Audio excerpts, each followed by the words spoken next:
ఇదిగో. ఏంటి చెప్పు పార్వతి? మన చెట్టు నిమ్మకాయలు ఉండే కోసిరాకూడదు, నిల్వ పచ్చడి పెడతాను. అదే అనుకుంటున్నాను పార్వతి, నిల్వ పచ్చడి ఏం లేదుగా, వెళ్ళి కోసుకొస్తా. లేట్ అవ్వకూడదు, తొందరగా వచ్చేసేయండి. సరే అయితే వెళ్ళి వచ్చేస్తా పార్వతి.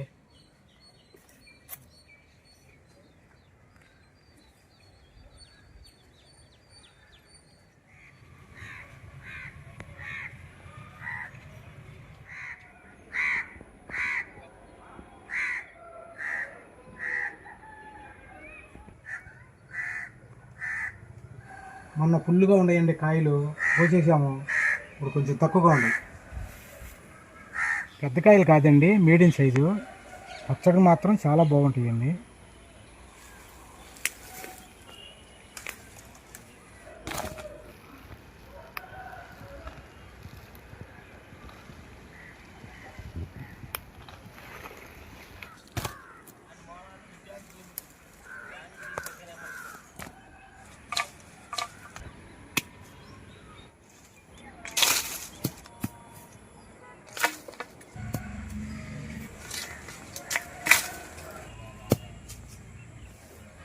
చేతికి అందిని కోస్తున్నా, అందనేమో గెడత కుట్టుకుంటున్నా.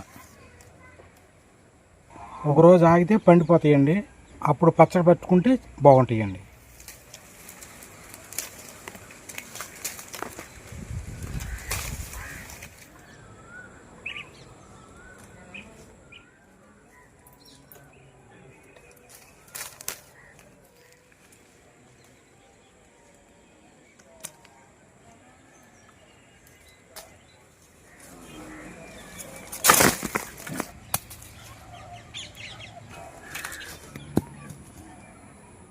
కేజీ వరకు అవుతాయండి కాయలు, మనకు చాలు అంతవరకు పచ్చడికి.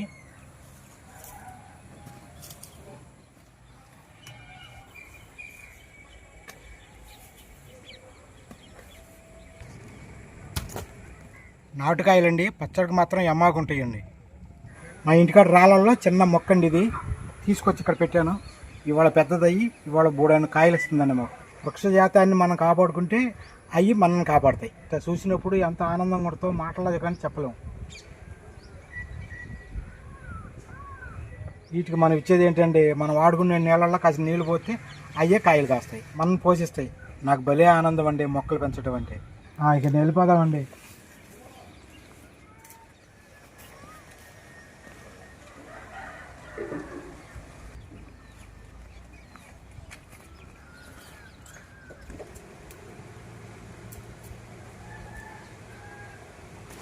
పార్వతి, ఏమండి? ఇదిగో పార్వతి, నిమ్మకాయలు కోసుకొచ్చేసా. సర్లేండి, ఆ తట్లో పోసేసి క్లీన్ చేసేవ్వండి, నేను కోసేసుకుంటా. పార్వతి అలాగే.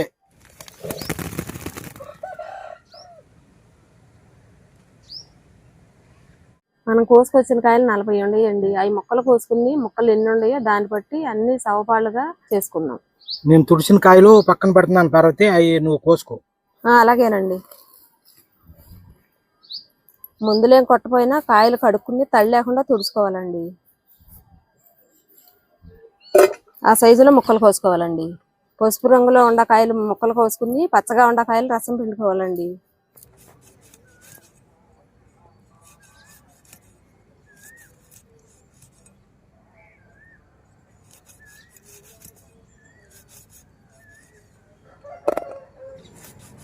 ఇలా నిలువుగా బద్ద చేసుకుని కాయ వచ్చి 6 ముక్కలు అవ్వాలి ఈ సైజులో.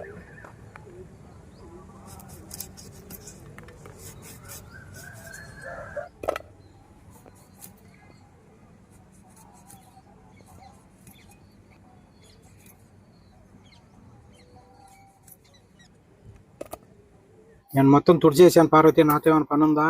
ఏంటండి, ఏమైనా పని ఉందా ఏంటి? పని అంటే ఏముందా, మొక్కలు నీళ్ళన్నా పెట్టుకుంటా. సర్లే అయితే నీళ్ళు పెట్టుకోండి, వెళ్ళి ఈ సాయం చాలు, పచ్చడి కలిపేసుకుంటా నేను. ఇక అమ్మయ్య, నాకు స్వేచ్ఛ దొరికిందిలే, ఇల్లు వస్తా. పావుచారు గ్లాస్తో 2 గ్లాసులు అయినాయండి, అంటే 1/2 కేజీ ముక్కలు అయినట్టు. ఇప్పుడు కొలతల ప్రకారం మనం చేసేసుకుందాం. నిమ్మకాయ ముక్కలు 2 గ్లాసులు అయినాయి కదండి, అదే గ్లాస్తో ఉప్పు. 2 గ్లాసులు నిమ్మకాయ ముక్కలకి 1 గ్లాసులో సగం ఉప్పు. ఇప్పుడు ఉప్పు కలుపుకుందామండి.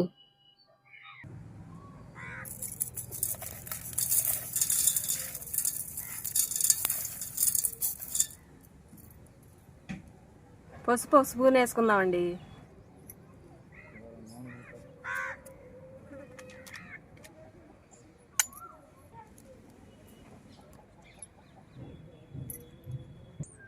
ముక్కలు సగం మునిగే వరకు నిమ్మరసం పిండుకోవాలండి.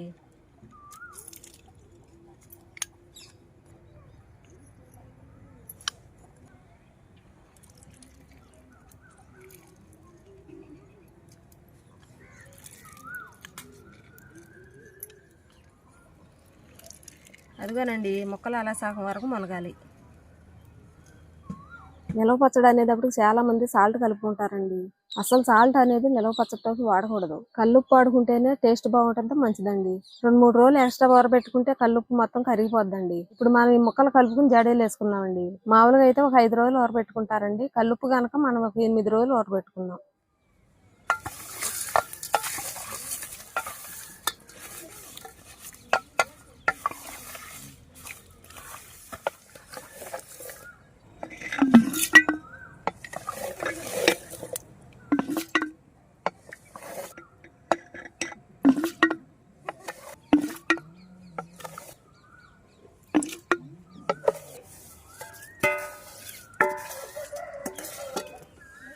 ఇప్పుడు కలిపేసుకున్నాం కదండి, 8 రోజులు ఊరబెట్టుకుని పక్కన పెట్టుకుందాం.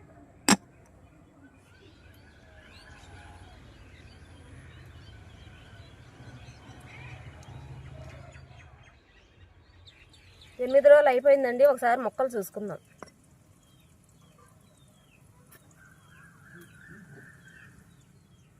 ఉప్పు అంతా కరిగిపోయి ముక్కలు ఊరినాయండి. పచ్చడి కలిపేసుకుందాం.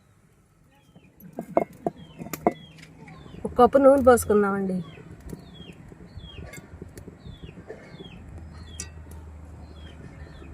ఎల్లుల్లిపాయలు 2 పాయలు పొట్టు వలుసుకుని తీసుకోవాలండి.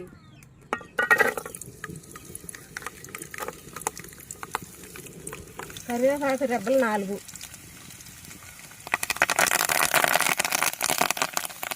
జీలకర్ర 1 చెంచా,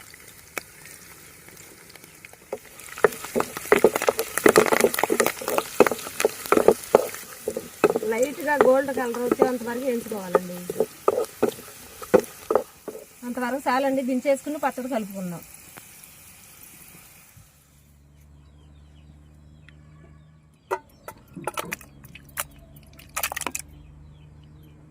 రెండు చెంచాల ఆవాలు, 1 చెంచా మెంతులు పొడి చేసుకుని వేసుకోవాలండి.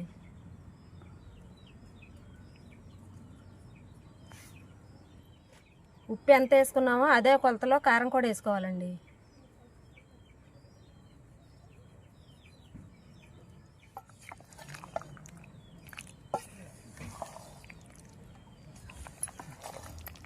ఈ కారం కలుపుకున్న పచ్చడిని నూనెలో కలుపుకుందామండి.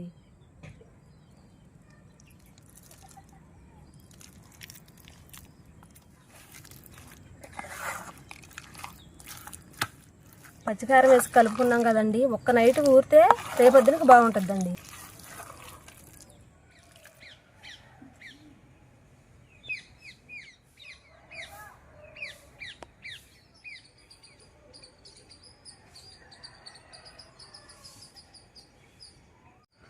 పచ్చడి అయిపోతే అన్నం పెట్టే పార్వతి. ఎప్పుడు రుచి చూద్దామని చూస్తున్నాను.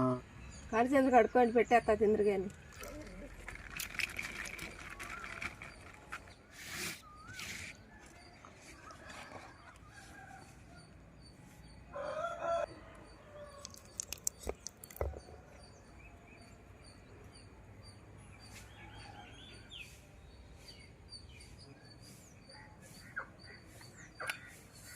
చాలా బాగుంది పార్వతి. ఎమ్మో రుచిగా ఉందా.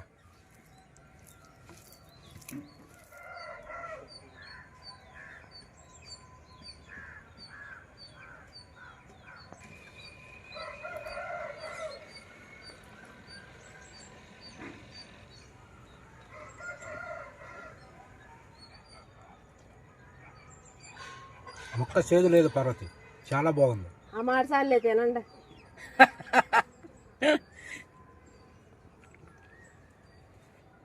అన్ని కరెక్ట్గా సరిపోయినాయండి పచ్చట్లోను. సేమ్ ఇలాగే చేసుకోండి మీరు కూడా. చాలా అంటే చాలా బాగుంది, నిజంగా చెప్తున్నాను. బాలింతరాలు కూడా తినొచ్చు, ఆరోగ్యానికి చాలా మంచిదండి ఇది. తప్పకుండా ట్రై చేసుకోండి. అంతవరకు సెలవు అండి. మళ్ళీ వచ్చే వీడియోలో కలుద్దాం. ఉంటామండి.